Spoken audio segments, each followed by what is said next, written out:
we presented our data on a randomized phase 3 study named AGO-229 AGO-OVAR today. And maybe to start with the background first, it's a study on immune checkpoint inhibitors in ovarian cancer. Unlike in other tumor types, immune checkpoint inhibitors as single agents have very, very limited activity in ovarian cancer. And this is why people have started to look in combinations. And there is a biologic rationale to combine immune checkpoint inhibitors with chemotherapy via the induction of immunogenic cell death, and also with bevacizumab, for example, via the increase of T-cell infiltrate and also the inhibition of immunosuppressive effects of VEGF.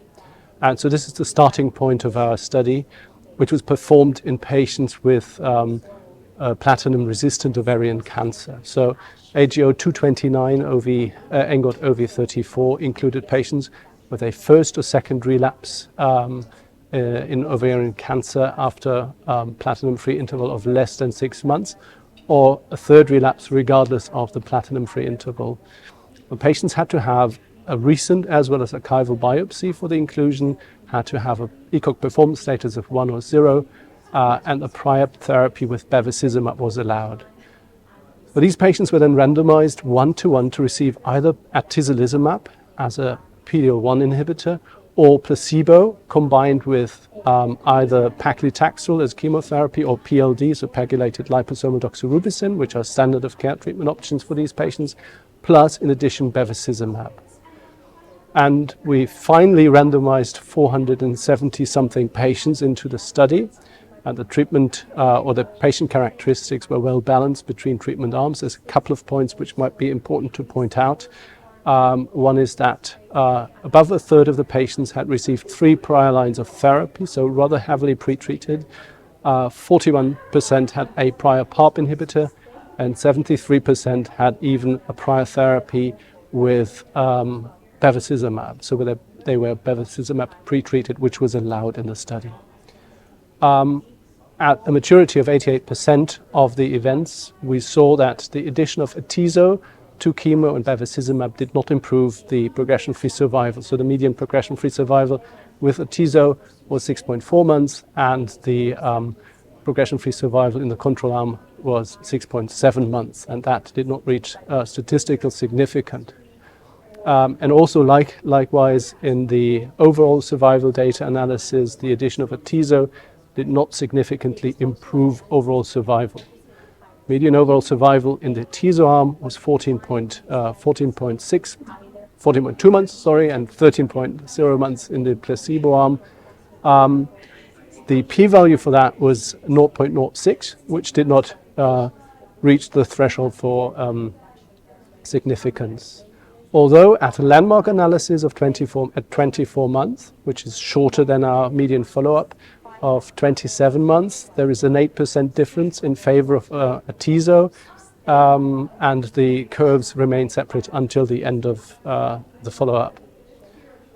In terms of toxicities, we saw the toxicities that we expected. We had more serious adverse events in the Atezo arm. We had more AEs attributed to Atezo in the Atezo arm. We had more immune-related adverse events, but overall, the toxicity profile was in line with that which was expected for the investigated agents.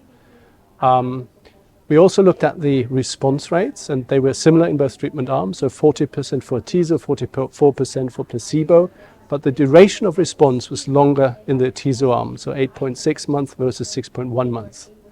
We also performed a subgroup analysis based on the PD-L1 status, which was prospectively tested for these patients, and we saw that looking at PD-L1 positive and PD-L1 negative patients, that the PD-L1 status did not impact the efficacy of atezolizumab. There were 2 subgroups which seemed to derive more benefit from the addition of Atezo, the first being the patients that had a prior treatment with bevacizumab, and the second being the patients that were treated with paclitaxel within the study. We performed tests for interaction. They were negative, so these analyses remain hypothesis generating, and we have also contradictory data from the Atalanta study concerning the effect based on the prior Bev treatment.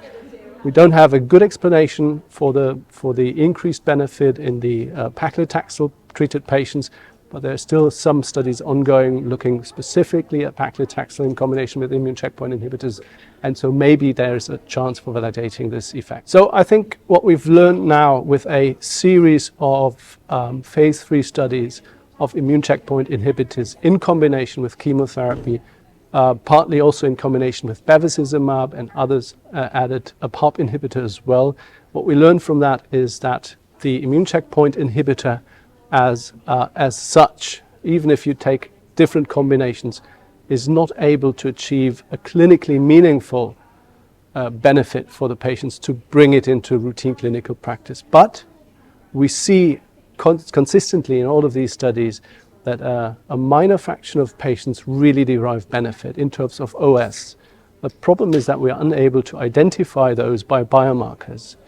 And I think the way to move forward is not just to identify biomarkers, because that subgroup then would still be very small, but also to find other ways of rational combinations with other IO agents like vaccines or cytokines, genetically modified cytokines, or even a dual checkpoint inhibitor blockade to move forward, because I think there still is a hope for immunotherapy in ovarian cancer, but it's just not going the way we're trying to achieve this at the moment.